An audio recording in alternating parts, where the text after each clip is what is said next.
Yeah, you're going to be hitting the road with Mayhem. Yeah, actually, since you did mention that you're going to be hitting the road with Mayhem as well, Gorguts and Incantation in September. Are you fans of Mayhem? I mean, is there a kinship? I mean, would you say between like death metal, black metal? Do you know the guys? You like the guys? I've met them just briefly here and there, and I honestly don't listen to them that much. Of course, I've heard them, but I think there is a kinship between the two scenes because we come from the same root,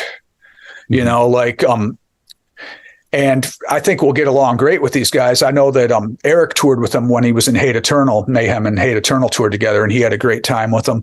So, we're looking forward to the tour. It's going to be fun, and we're all kind of in the same age group. So not that we love to tour with young bands too. A lot of the tours we do, it's basically age 18 to 60 is the range and everything in between at this point, because death metal and other kinds of extreme metal have been around for decades at this point. But yeah, it's always kind of fun to be out there with a bunch of guys that have had similar experiences and probably grew up listening to a lot of the same stuff, like people that were teenagers in the 80s, that are into metal. We all listen to a lot of the same bands. So it's always fun to hang out with people like that. And we have the same root, there's all these forms of music. And even if it's a younger band that might not even really be aware that the bands that inspired them are inspired by these same roots, they are, though. Like it's, Venom, Possessed, Celtic Frost, Hellhammer, Bathory. These are all bands